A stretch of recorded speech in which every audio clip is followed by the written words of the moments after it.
que 2 jours avant d'être libérés, le moment idéal pour analyser ce qu'il s'est passé durant ces 2 derniers mois de confinement. Bienvenue donc sur notre rencontre basée sur le partage d'expériences avec pour thème gérer la crise Covid-19 aujourd'hui et post-confinement. Avec nous, en préliminaire, Jean-Noël de Galzin, CEO de Walix, nous dira quelques mots sur son entreprise et la crise. Ensuite, je dresserai rapidement le nouveau contexte dans lequel les entreprises ont été plongées depuis début mars. 4 experts en sécurité, partenaires de Walix, viendront également partager leur expérience de ces 2 derniers mois et parleront de la façon dont ils envisagent leur retour post-confinement également. Enfin, Frédéric Broust nous offrira un éventail de bonnes pratiques pour protéger un système d'information durant une pandémie. Pour démarrer, je passe la parole à Monsieur Jean-Noël de Galzin. Merci Solange, bonjour à tous. Et donc, bienvenue donc à 2 jours de effectivement de ce déconfinement. Alors, je pense qu'on a tous vécu 8 semaines assez extraordinaires, on pourrait dire, dans la mesure où eh bien, il a fallu faire ce que l'homme sait faire le mieux, c'est-à-dire s'adapter immédiatement, ce que l'être humain fait de mieux depuis qu'il existe sur Terre, et s'adapter immédiatement dans un contexte difficile, puisque c'est un contexte dans lequel on ne voyait pas le bout du tunnel, et il fallait continuer à œuvrer au quotidien. On s'est aperçu pendant cette période de la solidarité dont tout le monde a fait preuve, du principe de précaution qui a guidé nos choix politiques, nos choix de société, etc., et du réalisme qu'il a fallu mettre en place pour maintenir un signal en permanence. Et qu'est-ce qui est apparu pour maintenir ce signal en permanence? Eh ben, c'est la réalité qu'est le numérique aujourd'hui. Voilà, le numérique, c'est quelque chose qui motorise, donc on ne voit pas forcément ce qui se passe à l'intérieur des systèmes d'information, on ne voit pas forcément ce qui se passe dans tous les usages du quotidien. Et puis le jour où on est face à une difficulté comme celle-là, on se rend compte que finalement, c'est ce qui permet à la fois de maintenir le lien pour permettre à nos activités économiques de continuer, certes de manière dégradée pour certains, mais de continuer. Et ensuite, c'est ce qui nous permet de garder un lien social en permanence et de continuer à communiquer les uns avec les autres. Et c'est d'ailleurs ce qui fait de cette période une période qui n'est pas une période de guerre en réalité, puisque nous avons pu conserver ce lien les uns les autres et continuer à communiquer et à travailler ensemble. Alors, on a immédiatement réagi dans cette période. Je considère que nous, qui travaillons dans le numérique, qui travaillons dans la cybersécurité, nous sommes des privilégiés quelque part. Nous avons pu basculer à 100% dans le télétravail.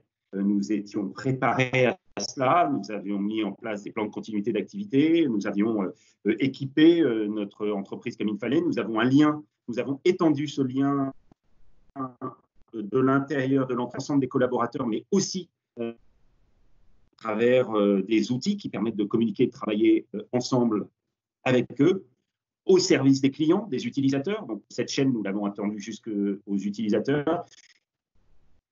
Et l'ensemble de l'entreprise, c'est à adapter son mode de travail dans ce contexte, grâce au numérique, pour pouvoir inclure tout le monde dans cette chaîne.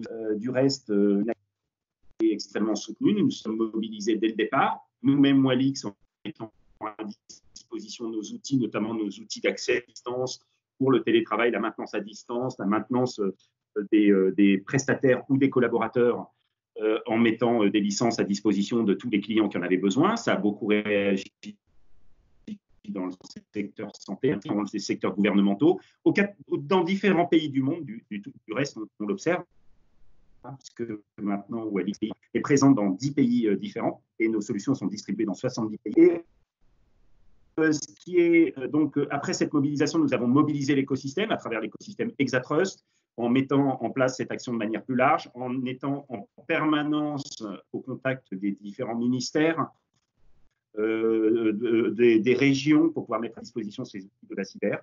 Et nous avons décidé aussi d'aller de l'avant. Et c'est un message positif que je voudrais adresser aujourd'hui, c'est aller de l'avant. Voilà. De toute façon, malgré toutes les peurs qu'on peut avoir comme père de famille ou mère de famille, qu'on peut avoir par rapport à la situation sanitaire, au retour au travail, à ce qui se passera demain, on doit vivre avec ça. Voilà, on doit vivre en permanence avec ça.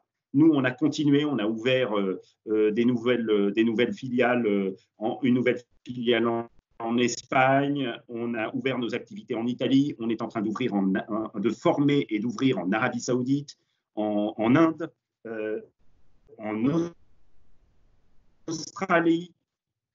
Donc, on pense que cette chance que l'on a, on va la distribuer au plus grand nombre. Les solutions que l'on développe, on va les distribuer de plus loin, parce que demain, il y aura besoin de numérique. C'est ce qui va nous permettre de motoriser toute notre vie, tous nos usages, et que pour que ce numérique fonctionne en permanence, de manière résiliente, de manière pratique, belle, facile à utiliser, pour gérer les nouveaux risques qui sont liés à ces périodes d'inflation, eh bien, la sécurité va être ce qui permet de garder les clés, de maintenir une situation de fonctionnement normale en permanence. C'est la clé de l'utilisateur pour sa survie numérique. Donc, nous allons poursuivre ça. Nous allons aussi poursuivre l'intégration de nouvelles solutions. Et en particulièrement, nous avons fait l'année dernière l'acquisition d'une société TrustLM,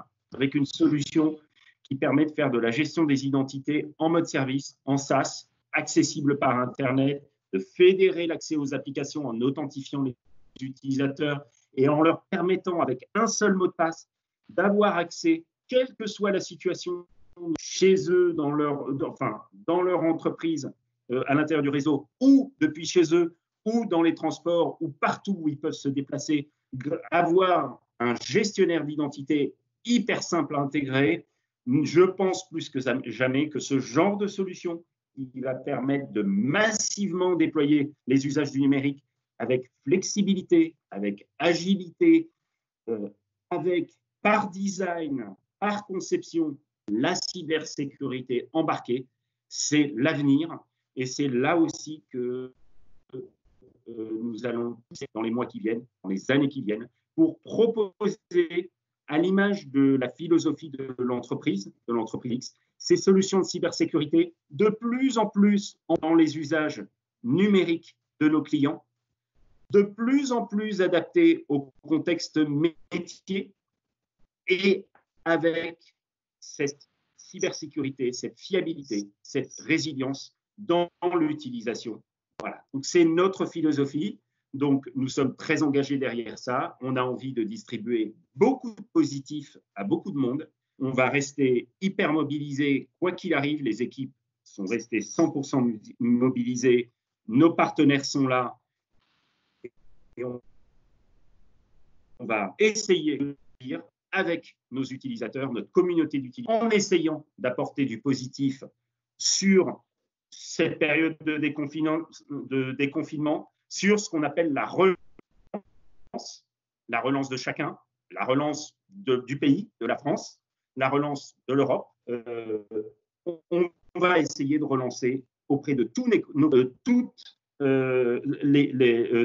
cette activité et dire enfin qu'il existe des solutions pour surveiller les accès, pour protéger ces accès, où qu'ils soient, et pour rendre agile son informatique dans un monde numérique de confiance. Voilà, c'est notre philosophie et j'espère que bon, merci. Voilà, on pourra partager ensemble des tas de beaux projets dans l'avenir. Voilà. Et je remercie tous les partenaires qui sont présents autour de ce call avec Sophie et toute l'équipe pour cette rentrée, entre guillemets.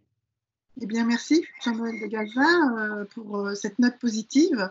Aujourd'hui, dans ce contexte très difficile, nous allons poursuivre ces échanges. Je vais vous dresser très rapidement un tableau des nouvelles contraintes de l'entreprise. Elles ont été engendrées par un confinement généralisé et elles apparaissent car il y a un mode de fonctionnement différent. J'ai voulu accentuer ces changements sur 3 points uniquement, vous parler de 3 points.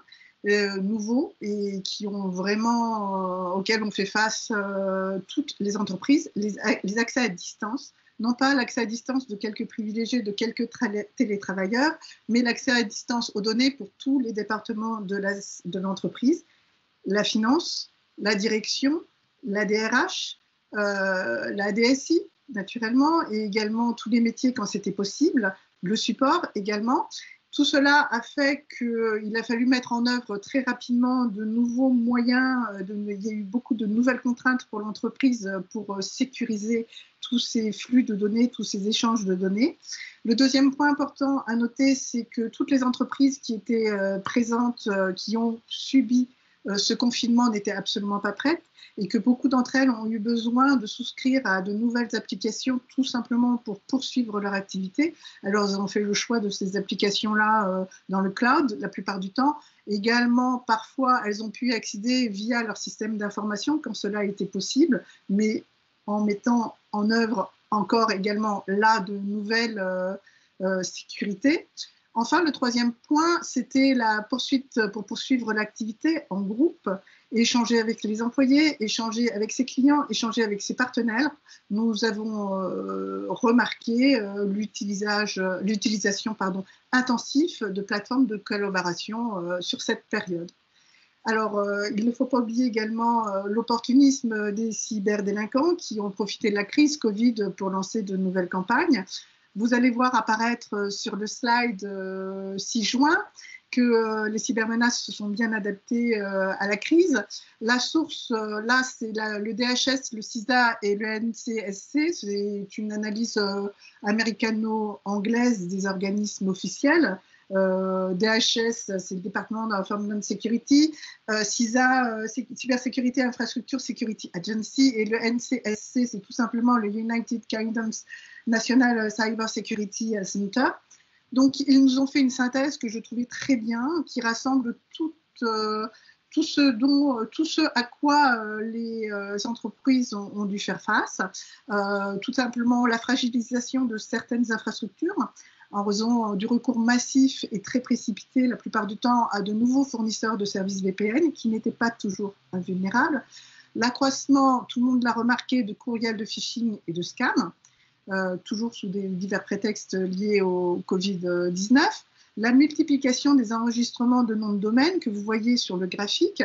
Déjà au mois de mars, on voit jusqu'à 800 nouveaux noms de domaine estampillés Covid-19.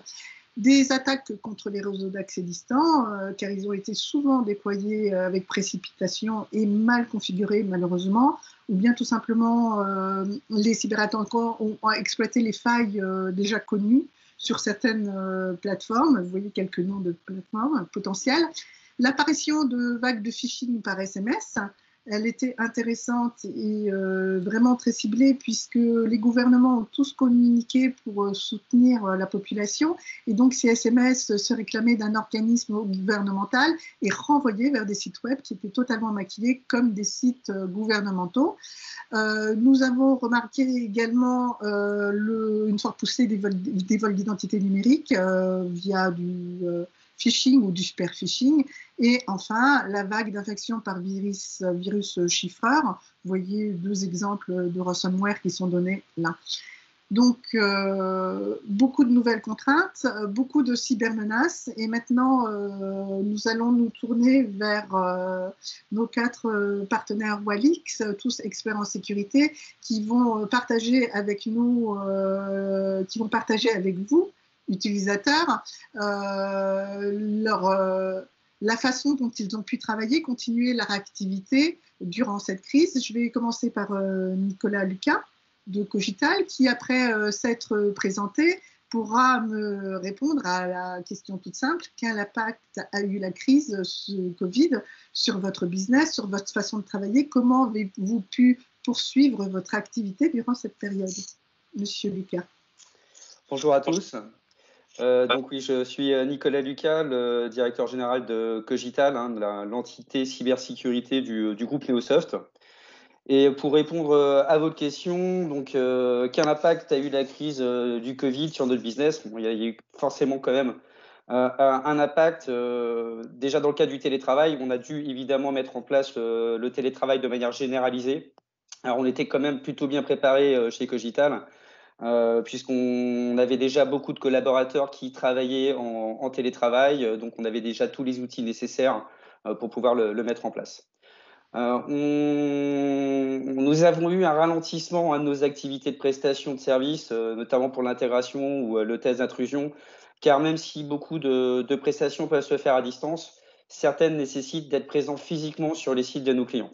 Donc ces prestations ont été reportées à l'issue du confinement et surtout quand les conditions sanitaires le permettront. Pour les projets de nos clients, nous n'avons pas noté de grands changements, hein. On a continué à travailler sur des projets que nous avions initiés avant la crise du Covid, notamment sur des problématiques de fuite de données, de DLP, de CASB, de Secure SD-WAN et le développement de nos services managés. Par contre, on a quand même noté une augmentation significative de nouveaux projets liés aux bastions, donc pour assurer une traçabilité, évidemment avec notre partenaire Walix, car nos clients souhaitaient mettre en place ce type de solution dans le cadre du télétravail, hein, afin d'assurer évidemment une traçabilité et s'assurer de qui fait quoi à distance.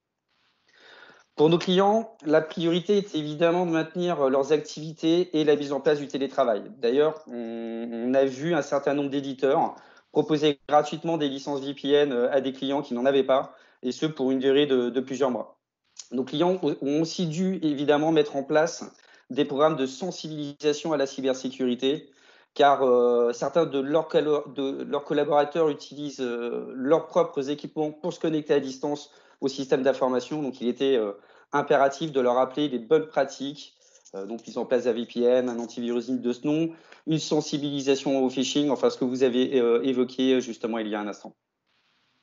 Je vous remercie. Donc, pas beaucoup de changements. Vous étiez déjà en mode télétravail. Chez vous, c'était déjà adopté. Chez vos clients, la plupart de vos clients, c'était la même chose. Vous avez remarqué, bien entendu, un ralentissement de l'activité.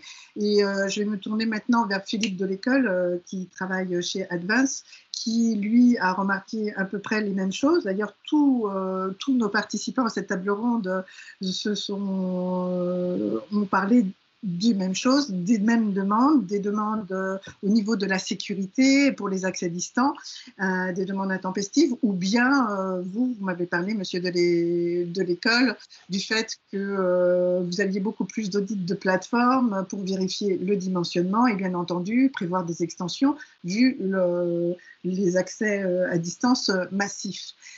Cette situation particulière amène nécessité chez vous quelques actions qu'on va qualifier de collectives, hein, différents groupes, que ce soit des actions collectives internes ou des actions collectives externes. Est-ce que vous pourriez nous raconter un peu votre quotidien, votre expérience ? Oui, merci Solange. Philippe de l'école, donc j'ai en charge l'activité d'intégration et d'architecture chez Advance, c'est-à-dire le déploiement et l'expertise pour nos clients. Donc, en effet, pour ce Covid, chez Advance, on a eu 3 priorités majeures. La première a été de protéger nos collaborateurs et leurs proches, protéger bien évidemment nos clients et également assurer la pérennité de l'entreprise. Donc, en interne, pour les collaborateurs, nous avons déclenché le télétravail assez rapidement, chose que nous faisons assez régulièrement et qui est assez réel chez Advance. Pour nos clients, nous avons renforcé en fait notre activité de sécurité opérationnelle via notre SOC et nous avons renforcé ces équipes de services managés via le transfert des collaborateurs dont l'activité s'est arrêtée, collaborateurs qui sont soit sur des projets qui ont été mis en stand-by, soit sur des régies. Pour renforcer en fait les activités de services managés ou de SOC qui ont, elles, été plus chargées. Concernant la pérennité de l'entreprise, afin de maîtriser l'impact du Covid-19 et de continuer à fonctionner de manière autonome, on a eu quelques actions en interne qui ont été des actions collectives. Notamment, il y a eu un vote massif et un accord collectif massif concernant en fait le don de quelques journées de congé pour chacun des collaborateurs, de manière à transformer ces journées de congé non travaillées en journées produites et facturées, donc rentables pour l'entreprise.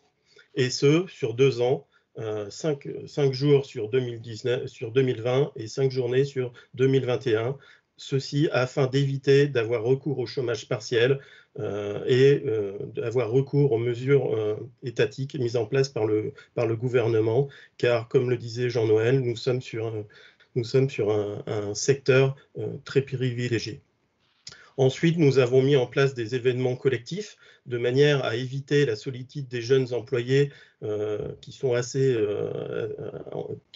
majoritaires dans nos types d'entreprises via un certain nombre d'actions, des actions qui sont menées par les responsables d'équipe, c'est-à-dire que plusieurs fois par semaine, on réunit l'ensemble de nos collaborateurs de manière déjà à garder le lien entre nous, à piloter les activités, que ce soit des activités à destination des clients, mais aussi des activités en interne. Nous avons accéléré sur les formations en interne de manière à promouvoir et à former nos collaborateurs. Enfin, nous avons mis en place une fois par semaine des apéros virtuels de manière à avoir un moment festif et ces moments réunissaient l'ensemble des collaborateurs jusqu'à 200.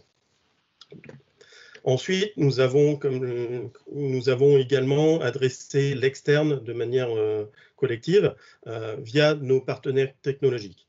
Vous n'êtes pas sans savoir qu'il y a eu une initiative gouvernementale dont Walix fait partie, proposée par Cédric O, qui proposait en fait la mise en place de solutions gratuites de sécurité, la diffusion de solutions massives de sécurité par les éditeurs, comme des solutions d'accès à distance, Bastion ou VPN, Walix ou d'autres partenaires, ou de solutions de protection de postes de travail qui deviennent très sensibles dans le cadre de l'activité Covid, via des activités qui sont poste de travail qui est partagé via la famille, par la famille, ou visite de sites qui sont non professionnels.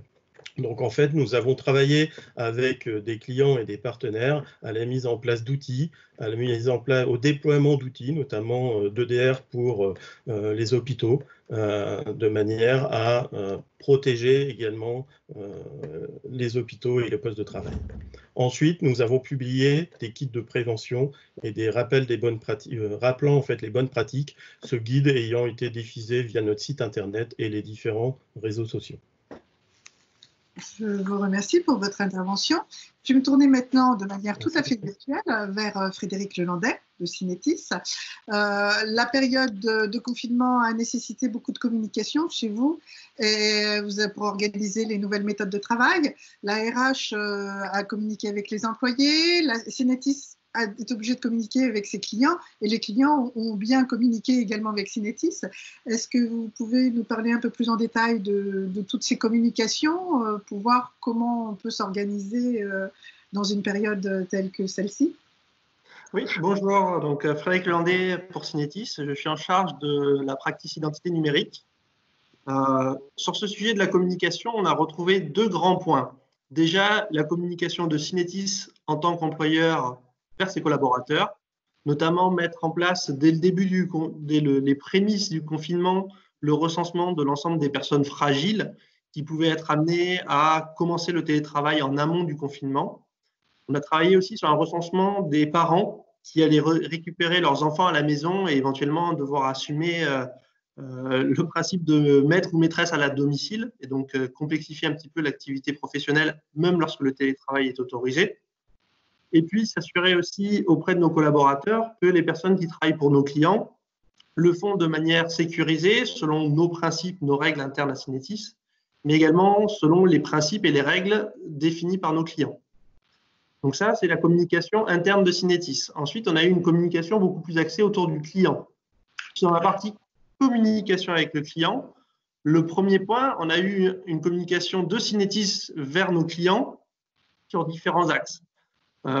Déjà pour les rassurer sur notre capacité à continuer de travailler même dans ce mode de confinement et dans cette activité en télétravail, de leur communiquer également les nouveaux prérequis, la nouvelle manière de travailler.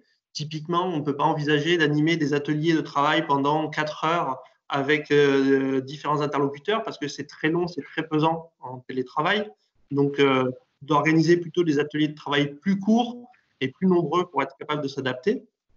On a eu aussi une communication plus institutionnelle pour prévenir nos clients et nos partenaires sur tous les risques. Donc, on publie une lettre de cybersécurité par un certain nombre de clients qu'on a rendu hebdomadaire et public pendant cette période afin d'informer tout le monde sur les différents risques qui sont spécifiques à cette phase de Covid. Et puis, on a communiqué aussi sur les réseaux sociaux sur les conseils autour du télétravail, l'hygiène numérique, notamment rappeler tous les bons conseils de l'ANSSI à ces sujets et toutes les spécificités qui sont liées à cette activité. Le deuxième point de communication avec les clients, c'est la communication que les clients ont fait vis-à-vis de Synetis, soit directement auprès de la direction ou des équipes commerciales, soit directement auprès des collaborateurs.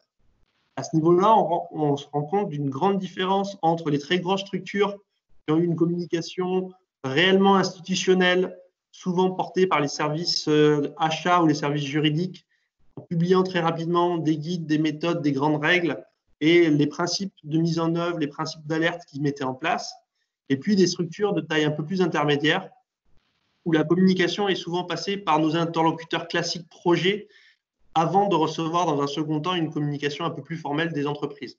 Donc on voit bien que les grosses structures étaient quelque part préparées à gérer ce type d'événement, en tout cas cette communication de crise, là où les structures intermédiaires ont commencé par une communication plus informelle dans un premier temps avant de mettre en place toute cette communication complète. Dans les demandes de nos clients, on a eu notamment un certain nombre de demandes sur notre capacité à assurer la continuité de l'activité. Donc, on a dû mettre à jour un certain nombre de nos procédures et documents internes pour fournir à nos clients, pour expliquer la mise en œuvre qu'on déployait pour assurer la productivité de nos équipes, mais aussi comment on allait assurer le bien-être de nos équipes dans cette phase de télétravail, comment s'assurer que nos collaborateurs avaient le calme, la sérénité pour travailler et qu'il n'y avait pas de risques psychosociaux pour nos équipes. De manière générale, d'un point de vue sécurité, ce qu'on s'est rendu compte aussi, c'est que les grandes grèves qu'il y a eu en France sur ces dernières années et la montée du flex office font que les clients étaient quand même globalement bien préparés. Les très grosses structures étaient déjà équipées pour pouvoir faire du télétravail. Alors peut-être pas toute l'entreprise en une seule fois, mais les moyens techniques, les solutions étaient déjà déployées. Et sur les petites structures, le télétravail pouvait être déjà ponctuel. Donc, elles ont peut-être eu un peu plus d'efforts à effectuer, mais elles étaient aussi déjà pas face à l'inconnu et elles ont été capables de réagir rapidement sur ce sujet-là. Merci beaucoup pour votre intervention et pour toutes ces informations qui, j'espère, serviront beaucoup à nos auditeurs. Je vais me tourner maintenant, toujours autant virtuellement, vers Jean-Baptiste Voron d'Atos, lui demander de se présenter et également lui poser une question vraiment spécifique pour lui et son activité, car Atos a une forte activité d'infogérance qui représente énormément, plus de la moitié de son chiffre d'affaires. Et alors, comment ça s'est passé chez eux? Comment poursuivre son activité qui est cruciale, une activité cruciale, alors qu'on est infogéreur? Qu'est-ce que vous avez été obligé de mettre en place? Comment avez-vous fait? Dites-nous un peu tous les dessous de l'affaire. Bonjour à tous. Donc, oui, Jean-Baptiste Voron, je suis CTO pour Atos Cybersécurité en France. Alors, c'est vrai que nous, notre métier chez Atos, globalement, pas en cybersécurité, mais globalement chez Atos, plus de 120 000 collaborateurs dans le monde, c'est de l'infogérance.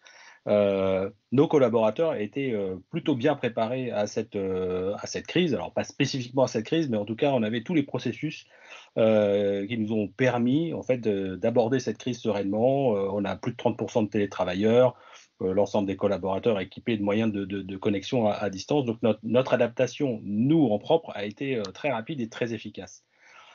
C'est pas forcément le cas de tous nos clients, pas de leur faute expressément, mais parce que le cadre de travail et notre cadre d'intervention, que ça soit contractuel et technique, ne prévoyait pas forcément cette situation exceptionnelle. Et on s'est retrouvé dans un no man's land, en fait, où on ne savait pas exactement, en tout cas on n'était plus guidé par le contrat, ni par les blueprints techniques pour comment se comporter dans ce cadre-là. Nous, il faut voir qu'on a plusieurs centaines de personnes, plusieurs milliers de personnes dans le monde qui travaillent in situ chez nos clients dans le cadre de grands plateaux de tierce maintenance applicative ou technique et dans lequel le télétravail ou l'activité à distance n'est absolument pas prévu, encore une fois, ni contractuellement, ni techniquement. Et il a fallu en en 48 heures, en 72 heures, réinventer et les aspects très organisationnels et gouvernance et les aspects techniques. Donc c'était une situation inédite pour nous et pour nos clients, dans lequel en fait on a décidé conjointement avec nos clients évidemment d'avoir une approche par les risques, de déterminer ensemble quels étaient finalement les risques de stopper l'activité pour rester dans un cadre contractuel, ou le risque de continuer l'activité avec un mode dégradé ou un nouveau mode d'activité. Et donc, cette analyse de risque nous a permis en fait de réfléchir à une reconfiguration de nos services, reconfiguration technique et contractuelle, avec deux objectifs: continuer à garantir le service avec le bon niveau de qualité et garantir la sécurité et maintenir une chose qui était hyper importante chez bon nombre de nos clients, la confiance. Finalement, ces prestations, elles ont lieu sur site parce que nos clients avaient besoin d'être en confiance sur le fait qu'on délivre, qu'on soit là, qu'on soit présent, de garder le lien. Et cette notion de sécurité, en fait, on s'en est rendu compte qu'elle était très fortement liée à la confiance. Nos clients souhaitaient garder un lien avec nos équipes et ce lien de confiance. Donc cette nouvelle façon de travailler, il a fallu la construire. On l'a construite en toute transparence avec nos clients. On ne pouvait pas se permettre d'arriver en sortant une solution technique ou contractuelle de notre chapeau. Donc on l'a fait en complète transparence. Et l'un des éléments clés de cette nouvelle façon de travailler, ça a été de s'appuyer sur des solutions robustes, déjà éprouvées, déjà qualifiées, déjà jugées de confiance par l'ensemble de la communauté, même si elle n'était pas spécifiquement déployée chez nos clients. Donc évidemment, mon cadre d'intervention est la France, donc on s'est appuyé sur des solutions au maximum françaises ou à défaut européennes, en s'appuyant sur tout ce qu'a pu mettre en œuvre et tout ce que promeut le groupement Exatrust. Et évidemment, Walix fait partie des solutions qui ont contribué à cette notion de sécurité et de confiance. Donc ça a rassuré tout le monde, à la fois nous en interne sur le fait que ce n'était pas du bricolage. On ne rajoutait pas à cette notion de crise en plus une situation où on se retrouvait avec quelques geeks qui bricoleraient un truc dans leur coin pour permettre à quelques centaines de personnes de bosser. Donc vraiment une approche industrielle robuste avec des solutions éprouvées. Donc on a construit cette plateforme d'accès sécurisé, entièrement hébergée dans le cloud, encore une fois en s'appuyant sur un hébergeur qui est OVH, qui nous garantissait un hébergement en France sur des plateformes dédiées, et sur lequel on a construit une plateforme d'activité, une zone d'activité autour de la solution Walix, qui permettait, à nos équipes, de travailler dans un environnement intuitif et agréable, d'accéder à leurs ressources de façon complètement transparente, sans pour autant être des techniciens, parce qu'il faut voir que nos plateaux d'infogérance ne sont pas forcément des IT spécialistes, donc ils ont des solutions avec un niveau d'utilisation très, très optimal, et en même temps, qui permet à nos clients de savoir exactement qui fait quoi et quand, et de garder le contrôle sur les activités. Donc elle est sécurisée pour nous, sécurisée pour nos clients, et ce défi, on l'a relevé en 10 jours avec des solutions Cocorico majoritairement françaises, et ça, c'est une très bonne nouvelle. Vous m'avez dit que quand vous dites qu'ils gardent le contrôle, ils peuvent intervenir quand ils le veulent et même bloquer l'intervenant à tout moment. Oui, tout à fait.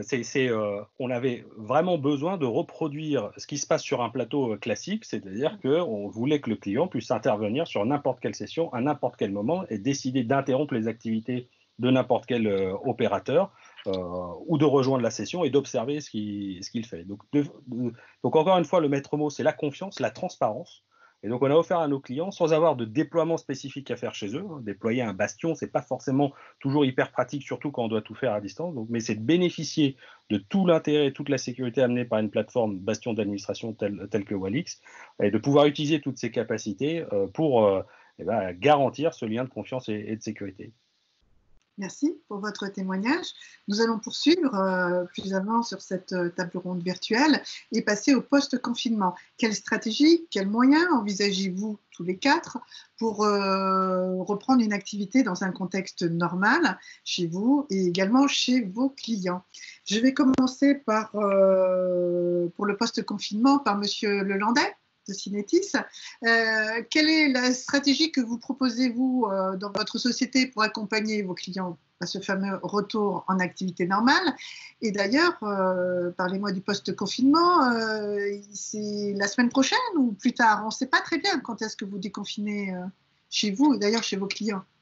Alors, nous, la première chose dont on s'est rendu compte, c'est que très rapidement après les annonces du gouvernement, la plupart de nos clients ont communiqué sur le fait qu'ils allaient définir leur propre rythme de déconfinement et que ça irait probablement beaucoup moins vite que ce qui avait été annoncé et que les premières dates envisagées étaient plutôt à partir du mois de juin. En tant que Synetis, le premier point qu'on a traité, c'est tous les aspects logistiques. On s'est assuré de pouvoir acheter des masques, du gel, des ouvre-portes sécurisés pour tous nos salariés, s'assurer aussi de toute la partie logistique, ménage dans les locaux.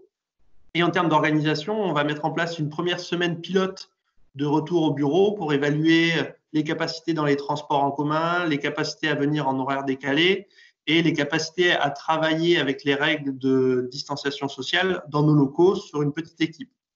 On fera après un débrief sur cette partie pilote pour savoir comment on envisage une généralisation, en sachant que la norme risque quand même de rester le télétravail en grande partie pour les équipes, probablement pendant une période de l'été. Tout cela est d'ailleurs dépendant de grandes décisions qui vont être prises par l'État, parce qu'on est dépendant des transports en commun, notamment beaucoup sur la partie Île-de-France. On est dépendant de la reprise de la scolarité pour les enfants, pour ceux qui en ont. Donc, il y a beaucoup de points sur lesquels on attend encore des informations. Beaucoup de paramètres ou totalement indépendants de votre volonté qui font que c'est difficile d'affirmer une stratégie bien fixe et bien cadrée aujourd'hui. Tout à fait. La règle aujourd'hui est la souplesse et l'adaptabilité. Il faut être capable de réajuster son approche en fonction des différentes annonces. Et on voit d'ailleurs aussi que c'est la manière de faire de nos clients parce qu'ils ont communiqué rapidement sur dire qu'ils n'envisageaient pas de retour rapidement sur les sites, que les premiers retours concerneraient uniquement les fonctions ou les missions clés qui ne peuvent pas se faire à distance.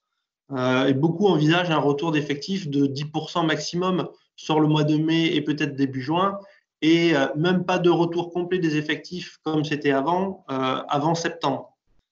De manière générale, on se rend compte que c'est peut-être la manière de travailler globale qui sera remise en cause derrière et qu'on va vers plus de télétravail à l'avenir, aussi bien pour les clients que pour Synetis, probablement moins de déplacements. Les clients aiment bien rencontrer leurs interlocuteurs, aussi bien quand il s'agit d'activités commerciales, d'ateliers techniques, de transfert de compétences, d'installation de composants. Donc nos équipes se déplacent beaucoup en France et en Europe. Je pense que ça va être moins la norme à venir. Et de la même façon, nos partenaires éditeurs sont habitués de grandes messes européennes ou françaises ou mondiales où les partenaires et les clients viennent pendant quelques jours. Et on s'est rendu compte que tous ces grands événements sont devenus des événements. Et peut-être que cela va rester le cas encore dans les prochains mois, voire dans les prochaines années. Merci pour ce témoignage. Je vais me tourner maintenant vers Philippe de l'école, Advance. Pour vous, comme pour vos clients, vous ne prévoyez pas un déconfinement sans une campagne spécifique. Expliquez-nous. Exactement. Donc, tout comme nos confrères de Synetis, nous allons favoriser au maximum le télétravail et éviter l'usage des transports en commun. Nous intervenons chez des clients confidentiels défense qui, eux, malheureusement, ne peuvent pas travailler. Le télétravail ou l'accès à distance n'est pas possible. Donc, d'ores et déjà, on nous demande de reprendre l'activité en France et dans les pays limitrophes. Donc on s'assure d'un certain nombre de mesures de sécurité.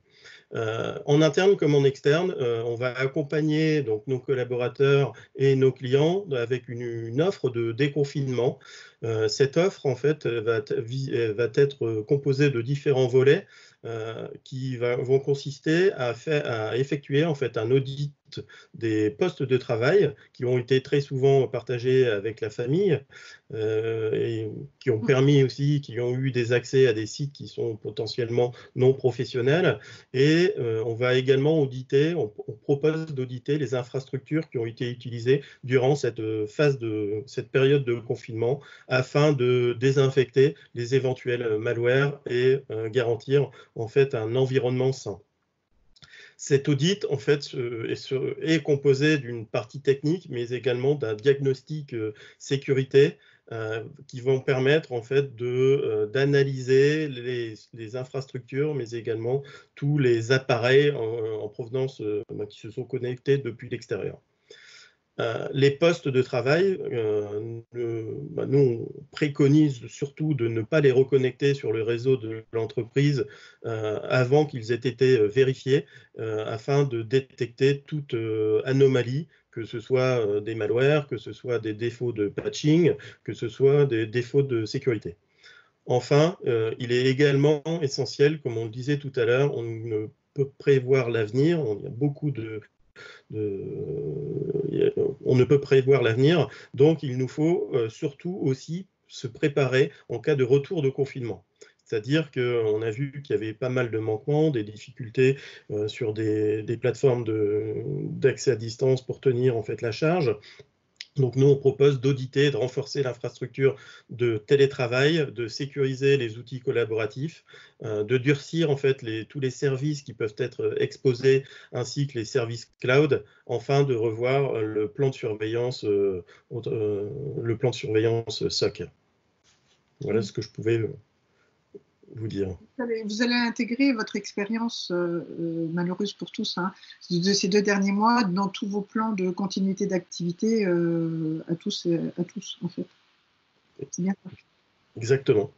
C'est essentiel de prévoir et de mettre à jour en fait les plans de continuité de manière à s'assurer que tout est bien compliant. Voilà. Monsieur Jean-Baptiste Voron, merci pour votre témoignage. Je me tourne vers Jean-Baptiste Voron.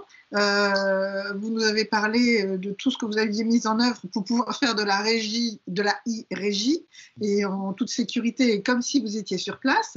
Et comment vous allez faire le rétropédalage? Pourriez nous raconter un peu ce que vous envisagez de faire? Quelle est la stratégie? Oui, alors le rétropédalage, c'est tout aussi innovant que le pédalage. Donc, enfin, pour nous, d'un point de vue cyber, le déconfinement, il présente autant de risques que le confinement en lui-même. Donc, on est dans une nouvelle situation pour laquelle il va falloir inventer beaucoup de choses. On ne connaît pas encore vraiment comment ça va se passer. Pour l'instant, on travaille beaucoup sur la base d'hypothèses. Ce qui est sûr, c'est que le déconfinement, il va être très progressif. Et pour tous nos clients, il n'y a aucun de nos clients qui dit du jour au lendemain, le plateau de 250 personnes qui opérait en e-régie va se retrouver localisé à nouveau dans mes emprises. Donc, on sait que, quel que soit le périmètre qu'on va couvrir, ce déconfinement il va être très progressif.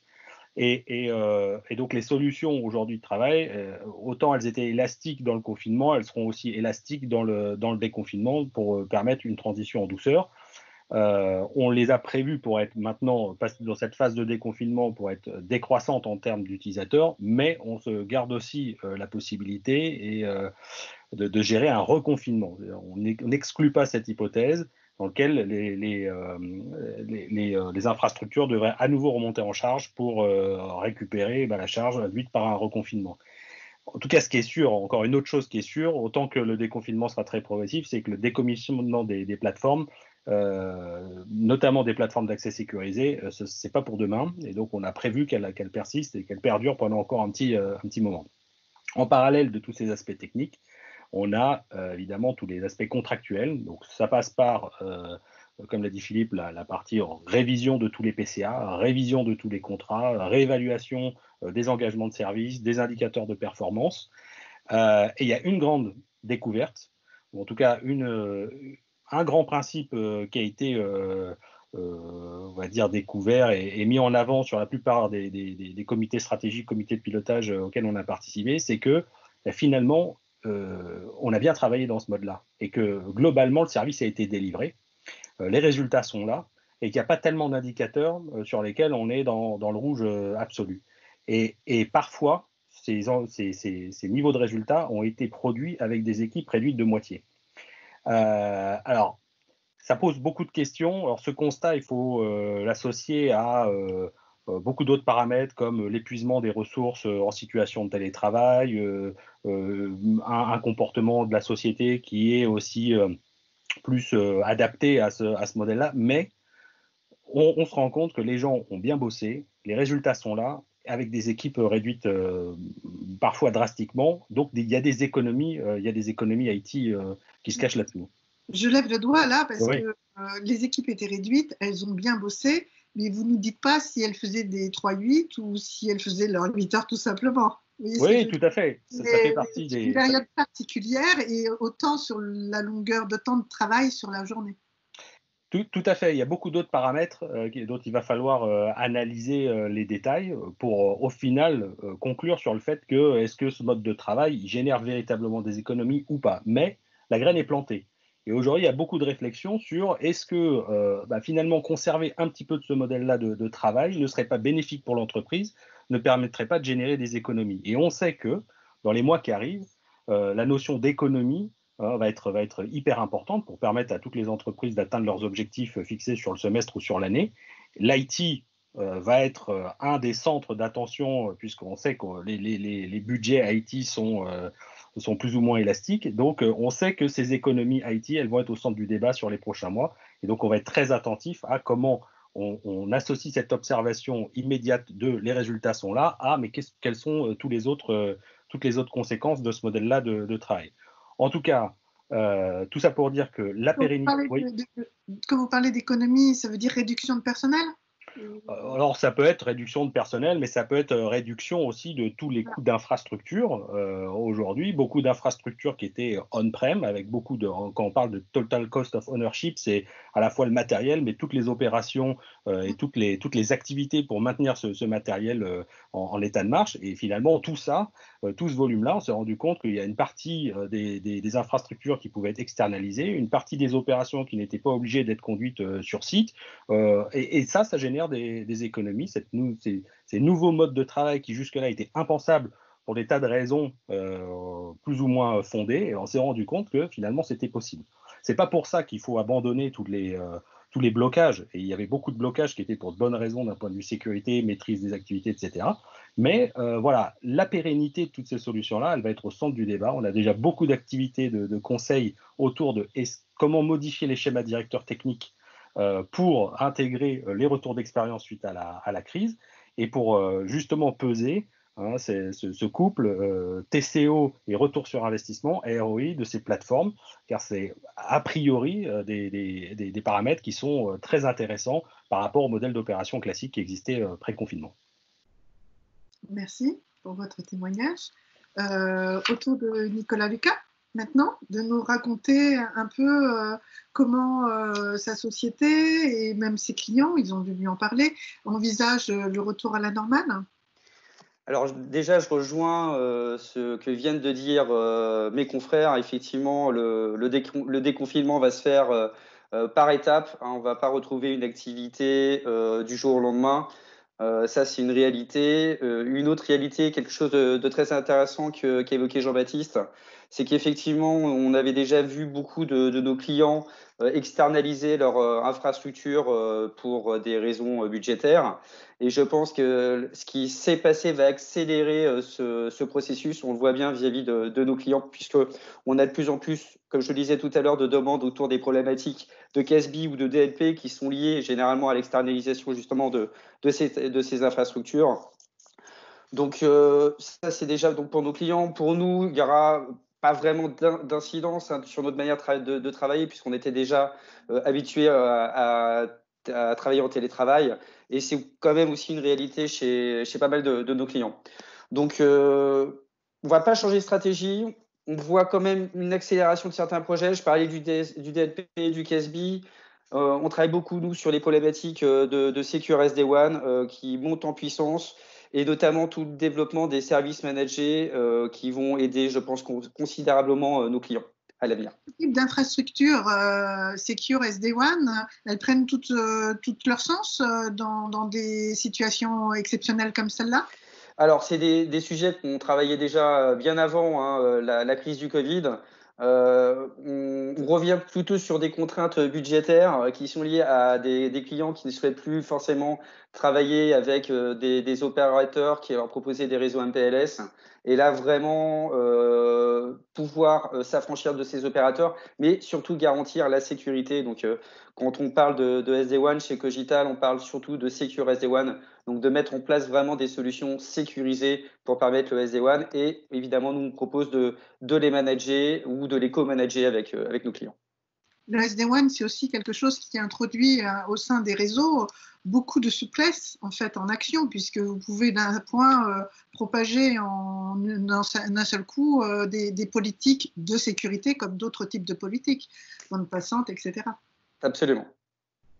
Voilà, mais écoutez, je vous remercie également pour votre intervention et de manière générale, je vous dis à tous merci d'avoir partagé votre expérience du confinement et également vos stratégies pour le retour à la normale avec le club des utilisateurs Walix et j'espère à bientôt pour d'autres de nouveaux échanges avec le club et merci à vous quatre.